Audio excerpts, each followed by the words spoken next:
कल एक भगत कह रहे थे, हमारे पिताजी ने कसम खवाया कि वृंदावन गए तो तुम्हें हमारी कसम है, हमारा मरा मुख देखोगे, कसम का मतलब ही। बोले आपको गाली देते हैं। उनका धन्यवाद, कम से कम गाली दे रहे, साफ तो नहीं दिया। दक्ष ने साफ दे दिया नारद जी को, नारद जी को साफ दे दिया। कब?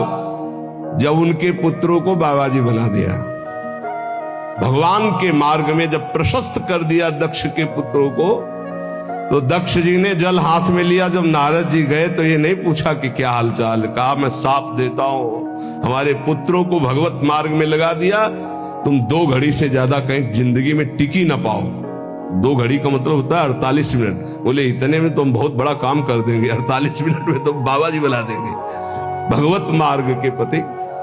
बोले आपके प्रवचन सुनकर हम माला जप करते हैं, वाणी पाठ करते हैं, थोड़ा तिलक लगा लेते हैं, वृंदावन की, तो वो कहते हैं हमारे लड़के को बर्बाद कर दिया इस नाम लेके। तो बात सही है, जो अपनी श्वासों को व्यर्थ में बर्बाद करते हैं, शराब पीते हैं, मांस खाते हैं, बेविचार करते हैं, गंदे आचरण में चलते हैं, क्या कैसे माता पिता हैं इस बात के लिए राजी हैं कि मेरा बेटा नरक जाए, इस बात के लिए राजी कि मेरा बेटा गलत आचरण करे, और वही शराब पी के जब आवे तो 2-4 मुझे थप्पड़ मार के घर से बाहर करे, ये आचरण?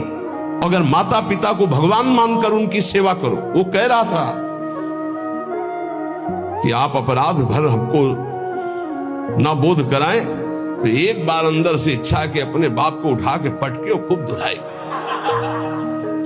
तो हम कहा अगर हमें मित्र मानते हो तो एक शब्द भी कटु मत बोलना। गुरु मानते हो कि नहीं वो तो तुम जानो, दोस्ती के लिए तो हम हाथ फैलाते हैं, हम हित मित्र हैं। अगर हमें मित्र मानते हो तो ऐसे माता पिता के रोज पैर छुओ, उनमें भगवान की भावना करो और मेहनत करो, लेबरी करके भी कमाओ और उनको खवाओ पियाओ, और वो जब हमारी निंदा करे तो कान में अंगुली डाल लो और अपने सतमार्ग में चलो। बड़ा विचित्र समय है। जो माता पिता प्रथम गुरु कहे गए हैं, भगवान के मार्ग में चलाने वाले या सतमार्ग में चलाने वाले या संसार में कदम हमारे जो बढ़े, धन्य है वो माँ जो अपने रक्त को दुग्ध बनाकर मुझे पान कराकर इतना बड़ा किया। धन्य है वो पिता जो मेहनत करके हमको पढ़ाया लिखाया। अब वो चाहे जितना कड़ुआ बोले, हम उसे भगवान की तरह पूजेंगे। सबको ये मानना चाहिए।